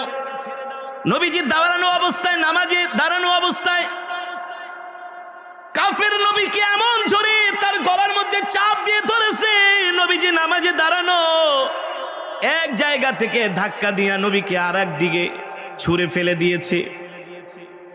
দূর থেকে সাইয়েদনা আবু বকর দেখা দৌড়ায় আসছে, আইসা ওই কাফেরের হাত ধরে বলে, আরে মুহাম্মদ ইবনে আব্দুল্লাহ, আল্লাহর পয়গম্বর, শুধু কি নামাজ পড়ার কারণে, দ্বীনের কথা বলার কারণে তোমরা লোকটাকে এমন ভাবে হামলা করবা, অত্যাচার করবা? এটা তো কোনো মানুষের কাজ হতে। জোরে বলেন। মুসলমান, ইসলাম কচুরি পানার মতো ভেসে আসে নাই, ইসলাম এসেছে আল্লাহর নবীর রক্তের মাধ্যমে, ইসলাম এসেছে সাহাবীদের জীবনের মাধ্যমে, ঠিক কিনা বলেন? নবীকে এমন কষ্ট, এমন নির্যাতন, এমন জুলুম করেছে, 13 বছর পর্যন্ত নবী মক্কার কাফেরদের জুলুম সহ্য করতে করতে নবীকে একেবারে শেষ করে দিয়েছে। শেষ পর্যায়ে আল্লাহ তাআলা নবীকে নির্দেশ দিলেন, হাবিব, আপনি আর মক্কায় থাকবেন না, এবার আপনি হিজরত করে মদিনায় চলে যান। নবীজি এবার আল্লাহ তাআলার নির্দেশ পায়া মক্কা থেকে হিজরত করে মদিনার দিকে রওনা হলেন। কোথায়? নবী মদিনার দিকে রওনা হলেন। আল্লাহু আকবার। মক্কা থেকে মদিনা তো আর 10-5 কিলোমিটার না, 50-100 কিলোমিটার না। মক্কা থেকে মদিনার দূরত্ব হলো 450 কিলোমিটার। এটা তো এখনকার রাস্তা, কিন্তু 1450 বছর আগে তো এমন আধুনিক রাস্তাঘাট ছিল। পাহাড়ি পথ, মরুপথ, জঙ্গল পথ, আঁকাবাঁকা পথ। কত কষ্ট করছেন নবী, কত কষ্ট করেছি। আল্লাহ নবী মক্কা থেকে হিজরত করে মদিনার দিকে রওনা শুরু করছেন। দিনের পর দিন, রাতের পর রাত এত অত্যাচার, কষ্ট, নির্যাতন সহ্য করে নবী মদিনায় যায়। নিজের ব্যক্তি স্বার্থে না, পরিবারের জন্য না, নবীর কোনো স্ত্রী সন্তানের জন্য না, হাসান হোসাইনের জন্য না। নবী এত কষ্ট করতেছেন একমাত্র আল্লাহর দ্বীনের জন্য। কারণ আল্লাহ বলছেন ইন্নাদ-দীনা ইনদাল্লাহিল ইসলাম, আল্লাহর কাছে মনোনীত ধর্ম হলো ইসলাম, মুক্তির ধর্ম ইসলাম, শান্তির ধর্ম হলো ইসলাম। ঠিক কিনা বলেন? আল্লাহ তাআলা বলছেন, ও নবী, আমি আপনার উপর যেই কোরআন নাজিল করেছি, এই কোরআন দিয়ে আপনি মানুষদেরকে দাওয়াত দিবেন, এই জমিনে আমার কোরআনের রাজ কায়েম করবেন। কোরআনের দাওয়াত বন্ধ করা যাবে? কোরআনের দাওয়াত বন্ধ করলে এই জমিনে গজব নেমে আসবে। ঠিক কিনা বলেন? আর কোরআনের দাওয়াত বন্ধ হলে মুসলমান বেঈমান হয়ে যাবে। বেঈমান, বেঈমান। ঠিক কিনা বলেন? এই ওয়াজ মাহফিলগুলো বন্ধ হলে, এই ওয়াজ মাহফিলগুলো বন্ধ হলে আপনাদের ঈমানের অবস্থা 12টা বেজে যাবে। বিশ্বাস করেন না? এই কোরআনের দাওয়াত যদি বন্ধ হয়, আল্লাহর দ্বীনের দাওয়াত যদি বন্ধ হয়, ইসলাম ভুলে যাবেন, দ্বীন ভুলে যাবেন, আল্লাহ তাআলার বিধান ভুলে যাবেন, তখন মানুষ আর জানোয়ারের মাঝে কোনো পার্থক্য থাকবে না। ঠিক না বলেন? যেমন আমেরিকা, ইউরোপের ছেলে মেয়েরা রাস্তায় দাঁড়ায় জিনা করে, করে কি করে না? কারণ কি? তাদের মাঝে ইসলাম নাই। কি নাই? তারপরে দেখবেন জিওগ্রাফি একটা চ্যানেল আছে, ওইটার মধ্যে দেখবেন চীনের মানুষ, অন্যান্য দেশের মানুষরা জেতা জেতা সাপ খায়, পোকা খায়, কুকুর খায়। সাপ খায়, পোকা খায়, কুকুর খায়। এগুলো কি কোনোদিন সভ্য মানুষের খাবার হতে পারে? কারণ কি? ওরা সাপ, কুকুর এগুলো কেন খাচ্ছে? কারণ ওদের মাঝে আর পশুর মাঝে কোনো পার্থক্য নাই। কথা বলেন, কথা বলেন। ওদের মাঝে আর পশুর মাঝে। আমি যখন মিশরে পড়াশোনা করতাম, অনেক তুর্কি মুসলমান তারা মিশরে আসতো আমাদের সাথে, অনেক তুরস্কের ছেলেরা আমাদের সাথে পড়তো। তোরা আমাদেরকে এমন এমন ঘটনা শুনে তো আমরা আশ্চর্য হয়ে যেতাম। বলে, ভাই, আমাদের দেশের মুসলমানরা কিন্তু শুকর খায়। কি খায়? কি খায়? মুসলমান আবার শুকর খেতে পারে? খিনজির তো আল্লাহ তাআলা মুসলমানের জন্য হারাম করেছে, কিন্তু তারা শুকর খায়। চায়নার অনেক ছেলেরা আমাদের সাথে পড়তো, চীন দেশে বাড়ি। ওরা বলতো যে আমাদের দেশের মুসলমানরাও তো শুকর খায়। ওয়াই, কেন শুকর খায়? কারণ কি? ওরা মুসলমান হয়েছে ঠিক আছে, কিন্তু ওদের মাঝে আমাদের দেশের মতো এত ব্যাপক কোরআনের দাওয়াত নাই। সঠিক ইসলামটা তাদের কাছে তুলে ধরার আলেম ওলামা, কথা বলেন, নাই। এ কারণে তারা মুসলমান হয়েও শুকর খায়। তারা জানেই না যে শুকর খাওয়া হারাম। ঠিক না বলেন? শুকর খাওয়া হারাম। তা আমরা বললাম, তাহলে তোমরা কি করতেছো? বলে, আলহামদুলিল্লাহ, আগের চেয়ে অনেক পরিবর্তন হচ্ছে। এই যে আমরা পড়াশোনা করে আলেম হইয়া আমরা যা দাওয়াত দিতেছি, অনেক দাওয়াত তাবলীগের ভাইয়েরাও যাওয়ার দাওয়াত দিচ্ছে। আগের চেয়ে 20-50 বছর আগের চেয়ে এখন অনেক পরিবর্তন। আরে আমাদের দেশেও তো আগে, আমি আমার দাদাকে দেখেছি ধুতি কাপড় পরতে। আমার দাদাকে আমি নিজে দেখেছি ধুতি পরতো, ধুতি, হিন্দুদের ধুতি পরতো। তারপরে আগেকার মহিলারা, হিন্দুদের মহিলাদের যে শখ আছে সেগুলো পরতো। হিন্দুয়ানি কৃষ্টি কালচার ছিল এদেশে। কারণ কি? কারণ হলো এদেশে মুসলমান ছিল কিন্তু ইসলামের দাওয়াত ছিল না। ঠিক কিনা বলেন? হাজী শরীয়তুল্লাহ রহমতুল্লাহ আলাইহি, নাম শুনছেন? তিনি ফরায়েজি আন্দোলনের মাধ্যমে এদেশের মুসলমানকে ফরজ শিক্ষা দিয়েছেন, ইসলাম শিক্ষা দিয়েছেন। সেই ভারত থেকে, অন্য দেশ থেকে এদেশের অনেক বুজুর্গরা এসে এদেশের মুসলমানদেরকে ইসলাম শিখিয়েছেন। এত সোজা না, এত সোজা না। কোরআনের দাওয়াত বন্ধ হয়ে গেলে মানুষ বেঈমান হয়ে যায়, নাফরমান হয়ে যায়। ঠিক কিনা বলেন? কথা বুঝতে পেরেছেন? বুঝতে পেরেছেন কথা? আর এই ভালোবাসা শুধু মুখে মুখে হবে না, নবীজির সুন্নতের মাধ্যমে নবীকে ভালোবাসতে হবে। কিসের মাধ্যমে? নবীজির সুন্নত কি? আফসুস সালাম ও আতঈমুত তাআম লিনুল কালাম। এক মুসলমান আরেক মুসলমানকে আমরা সালাম দিব। কি করব ভাই? কি করব? সালাম দিব। সমাজের মধ্যে এখন সালাম দেওয়া আমরা ভুলেই গেছি, ঠিক না? এখন আর আমরা মুসলমানকে সালাম দিতে চাই না। ছোট বড়কে সালাম দেই না, বড় ছোটকে সালাম দেই না। নিজে ক্রেডিট নিয়ে বসে থাকে যে আমি আগে কেন সালাম দিব, সে আগে আমাকে সালাম দিবে, ঠিক না বলেন? আরে ওই হলো আমার কর্মচারী, ওরে আমি কেন সালাম দিব? ওই আমার গাড়ির ড্রাইভার, ওকে আমি কেন আগে সালাম দিব? ওই আমার বাড়ির দারোয়ান, ওকে কেন আমি আগে সালাম দিব? না না, এই কনসেপ্ট ভুল, এই ধারণা ভুল। আল্লাহ নবীর জীবদ্দশায় রহমাতুল লিল আলামিনকে কোন সাহাবী আগে সালাম দিতে পারে? নবী আগে সালাম দিচ্ছে, সুবহানাল্লাহ বলেন। সাইয়েদনা আবু বকর বলে, একদিন আমি কম্পিটিশন করতেছিলাম নবীজির সাথে যে আজকে আমি নবীকে আগে সালাম দিই, কোনোভাবেই নবীকে আগে সালাম দিতে দিব না। আবু বকর বলে, সেই দিন আমি ব্যর্থ হয়েছি, নবীজি আমাকে দেখার সাথে সাথে সালাম দিয়ে দিচ্ছে। এই হলো নবীর আখলাক, এই হলো নবীর চরিত্র। এই কারণে আমরা এক মুসলমান আরেক মুসলমানকে সালাম দিব। ছোটরা বড়কে সালাম দিব। ছোটরা বড়কে কি করব? আবার অনেক সময় বৃদ্ধরাও মুরব্বীরাও ছোট বাচ্চাদেরকে সালাম দিবেন, মানে শিখাবেন। কি করবেন? শিখাবেন। আর ছোটরা বড়দেরকে সালাম দিব, সম্মান করব। এটা রসুলের সুন্নাহ, ঠিক কিনা বলেন? এটা রসুলের আখলাক। এভাবে করে যদি আমরা এক মুসলমান আরেক মুসলমানকে সালাম দেই, তাহলে আমাদের সমাজের মধ্যে মারামারি কাটাকাটি থাকবে? জোরে বলেন, থাকবে? কিন্তু আমরা তো এমন মুসলমান হয়ে গেছি, আমরা কি করি? ওয়াদা করি, আমরা কসম কাটি, আমরা কসম কাটি যে তোর চেহারা কোনোদিন দেখুন না, ঠিক না? আমরা ঝগড়া লেগে কসম কাটি যে তোর চেহারা যাতে আমি আর মরণের আগে দেখতে না হয়। এটা কোনো মুসলমানের কথা হতে, জোরে বলেন, পারে? এটা কোনো মুসলমানের কথা হতে পারে না। আমরা মানুষকে ক্ষমা করে দেব। কি করব ভাই? কেউ যদি আমাকে কষ্ট দেয়, আমি তাকে কি করব? কি করব? ক্ষমা করে দিব। নবীজি কোনোদিন কোনো কারো কাছ থেকে প্রতিশোধ নেয়? নিছে? এই পৃথিবীর জমিনে একমাত্র আলেমরাই কেবলমাত্র মানুষকে ক্ষমা করে দেয় বেশি বেশি, ঠিক কিনা বলেন? ঠিক না? আলেমরা মসজিদে মাদ্রাসায় চাকরি করে, আর আপনারা এদেরকে গালি দেন, পিছনে পিছনে সমালোচনা করেন।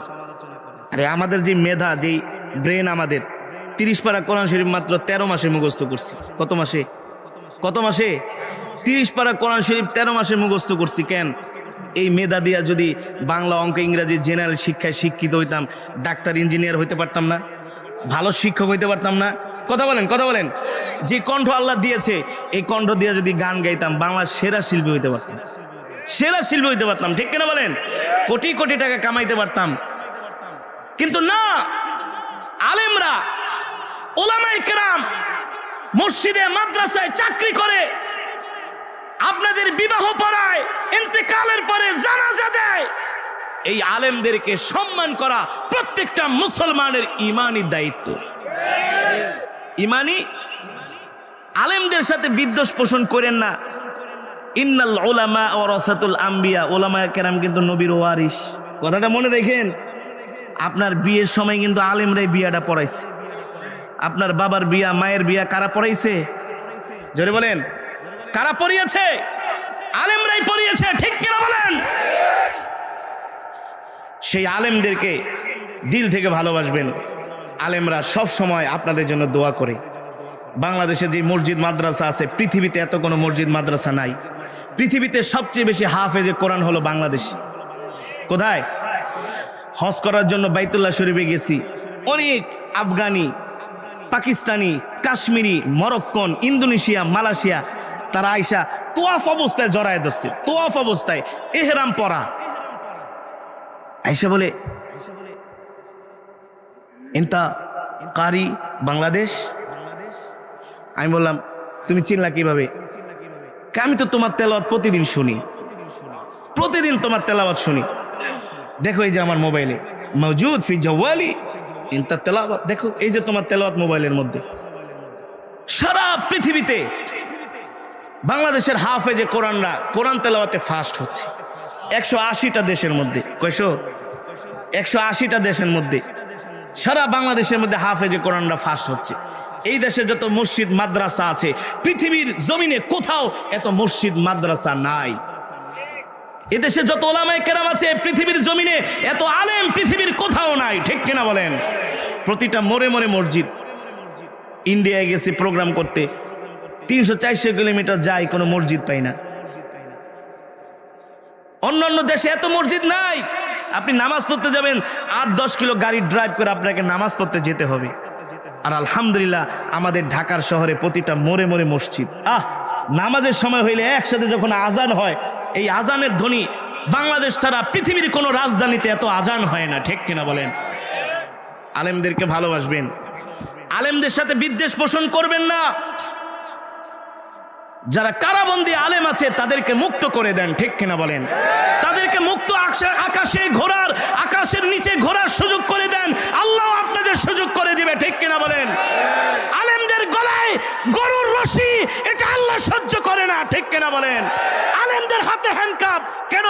পরিমণিকে তো হ্যান্ডকাপ ছাড়া জেলখানায় নিলেন, কোর্টে উঠাইলেন, আলেমদের হাতে কেন হ্যান্ডকাপ থাকবে?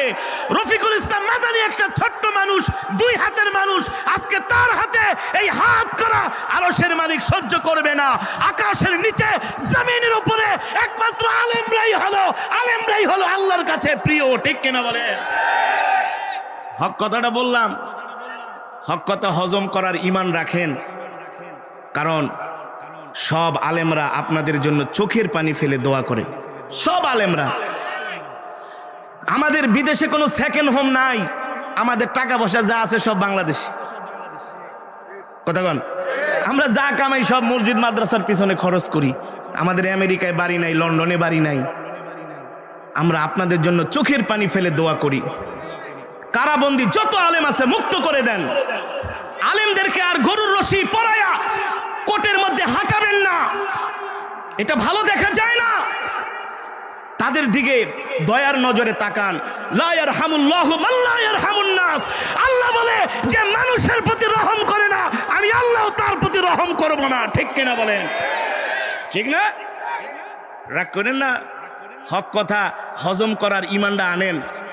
কি জবাব দিবেন আল্লাহর কাছে? 2 দিনের দুনিয়া, আজকে মরে গেলে কালকেই শেষ। টাকা পয়সা বাড়ি গাড়ি সব পড়ে থাকবে, থাকবে কি থাকবে না? কিচ্ছু যাবে না। আল্লাহ তাআলা কারাবন্দী সকল আলেমদেরকে আল্লাহ তাআলা মুক্ত করে দিন, বলি আমিন। এই দেশের উপর আল্লাহ রহম করুন, এই দেশের উপরে আল্লাহ রহমত বরকত নাজিল করুন। এই দেশটা আপনার আমার সকলের। এই দেশকে ভালোবাসা এটাও কিন্তু ঈমানের একটা অংশ, ঠিক কিনা বলেন? এ কারণে আমরা প্রতিটা মাহফিলে বলি, আল্লাহ আমাদের দেশটাকে তুমি ফুলে ফলে ভরে দাও, আমরা সকলেই যাতে মিলেমিশে এই দেশে বসবাস করতে পারি, ঠিক কিনা বলেন? এখন বলতে পারেন, হুজুর আপনি আলেমদের কথা কেন কইলেন?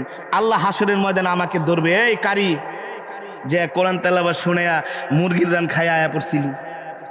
যারা কারাগারে আলেম ছিল ওরা তো আমার বান্দা, ওদের পক্ষে কথা বলার সাহসটা তোর হয় নাই। তুই হলি দরবারি আলেম, আর জিব্বাটাই না সিরাফাল, ঠিক কিনা বলেন?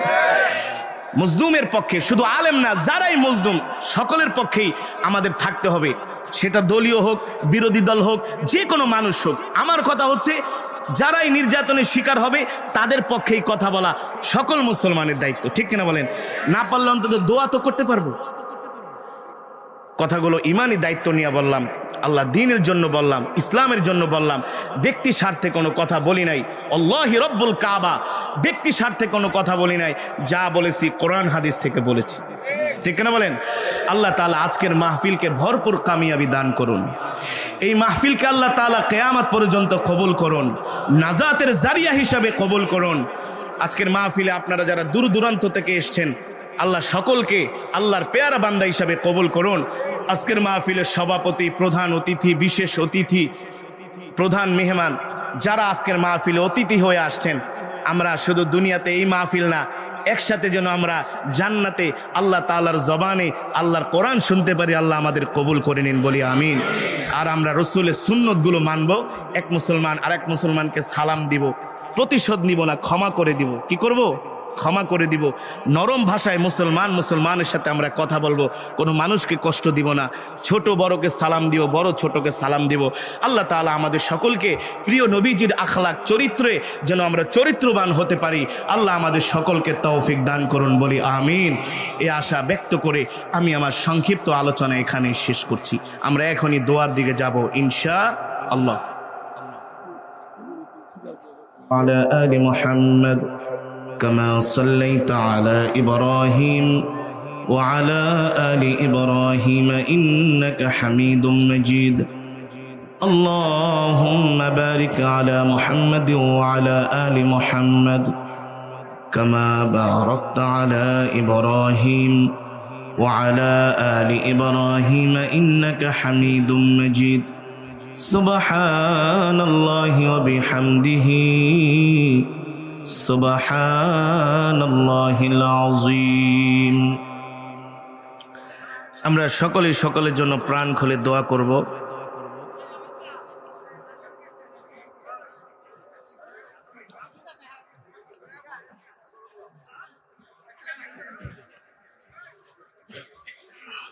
বিশেষ করে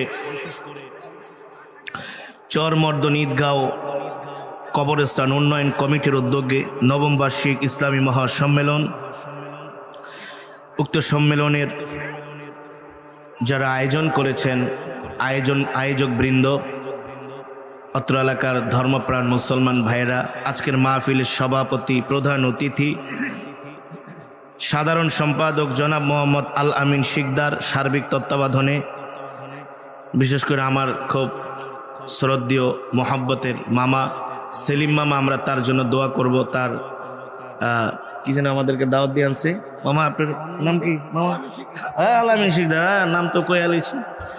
আমরা সকলের জন্য দোয়া করব, বিশেষ করে অত্র এলাকার যুব সমাজ চেয়ারম্যান সাহেব, তারপরে আপনারা যারা দূর দূরান্ত থেকে আসছেন, অনেক মা বোনরা আছে, তাদের সকলের জন্য আমরা দোয়া করব।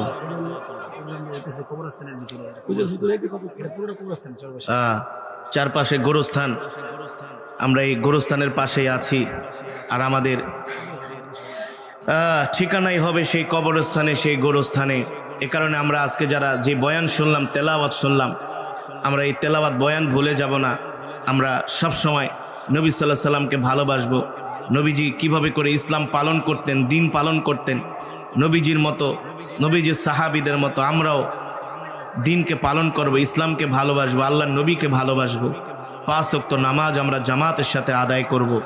মিথ্যা কথা বলবো না, মানুষকে কষ্ট দিব না, মানুষকে ধোঁকা দিব না, মানুষের মনে কষ্ট দিব না, সবার সাথে সবাই সুন্দর আচরণ করব। তাহলে আমাদের আজকের এই মাহফিল সফল এবং সার্থক হবে ইনশাআল্লাহ। আস্তাগফিরুল্লাহাল্লাযী লা ইলাহা ইল্লা হুয়াল হাইয়ুল কাইয়্যুম ওয়া আতুবু ইলাইহি লা হাওলা ওয়ালা কুওয়াতা ইল্লা বিল্লাহিল আলিয়্যিল আযীম। যারা তোবারক পেয়েছেন কেউ উঠে যাবেন না, মোনাজাত দিয়ে তারপরে উঠবেন ইনশাআল্লাহ। আমরা এখনই মোনাজাত করব, দেওয়া শেষ, আর মাত্র 1-2 লাইন বাকি আছে। আমরা এখনই মোনাজাত করতেছি ইনশাআল্লাহ। আর যারা তোবারক দিচ্ছেন খুব দেখে দেখে, যাতে একজনও বাদ না পড়ে। আল্লাহুম্মা আমিন। আলহামদুলিল্লাহি রাব্বিল আলামিন, ওয়াসসালাতু ওয়াসসালামু আলা সাইয়্যিদিল আমবিয়া ওয়াল মুরসালিন ওয়া আলা আলিহি ওয়া সাহবিহি আজমাইন। ربنا ظلمنا أنفسنا وإن لم تغفر لنا وترحمنا لنكونن من الخاسرين. ربنا آتنا في الدنيا حسنة وفي الآخرة حسنة وقنا عذاب النار.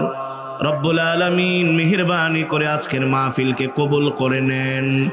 আজকের মাহফিল যারা আয়োজন করেছেন আল্লাহ তাদেরকে কবুল করে নেন। আজকের মাহফিলে যারা উপস্থিত হয়েছেন দূর দূরান্ত থেকে কোরআনের বয়ান শোনার জন্য আসছেন, আল্লাহ আপনি সকলকে কবুল করে নেন। অনেক মা বোনেরা আমাদের সাথে হাত উঠিয়েছে, মা বোনদেরকে আল্লাহ মাফ করে দেন, মা বোনদেরকে কবুল করে নেন। এই মাহফিলের সওয়াব কোটি কোটি গুণ বাড়ায়া সর্বপ্রথম সোনার মদিনায় পৌঁছে দেন। আয় আল্লাহ, এই মাহফিলের সওয়াব বদরিন সাহাবী, ওহুদের সাহাবী, খন্দকের সাহাবী, সমস্ত সাহাবায়ে কেরামের আরওয়াহ পাকের হাদিয়া পৌঁছে দেন। আয় আল্লাহ, জান্নাতুল মুআল্লা, জান্নাতুল বাকিতে যারা শুয়ে আছেন সকলের আরওয়াহ পাকের হাদিয়া পৌঁছে দেন।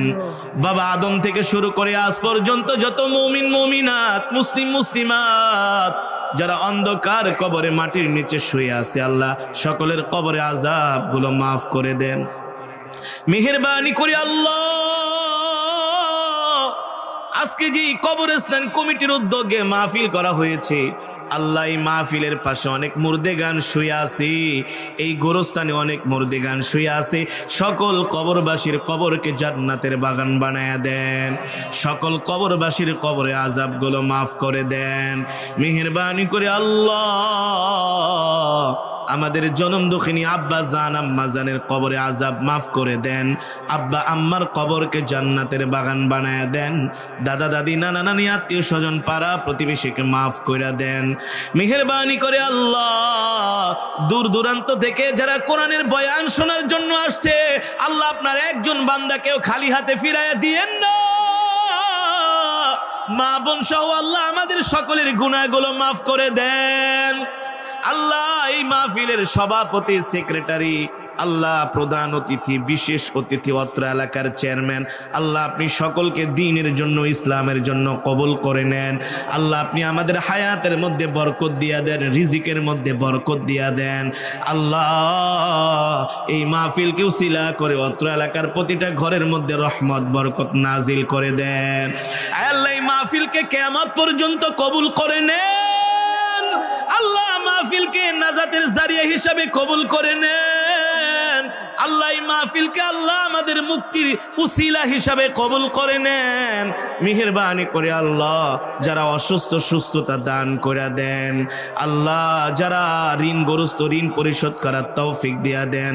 এই মাহফিলে আল্লাহ সেলিম মামা সহ অনেক ভাইরা, আলামিন শিকদার সহ আল্লাহ যারা ব্যবসা করেন সকলের ব্যবসার মধ্যে খায়ের বরকত দিয়া দেন। যারা চাকরি করেন আল্লাহ প্রমোশন দিয়া দেন। যারা বিদেশ যাবে আল্লাহ সহজ করে দেন। যারা পড়াশোনা করে জিহান যাকাত বাড়ায়া দেন। আল্লাহ আমাদের যত সমস্যা, সব সমস্যা আল্লাহ আপনি সমাধান করে দেন।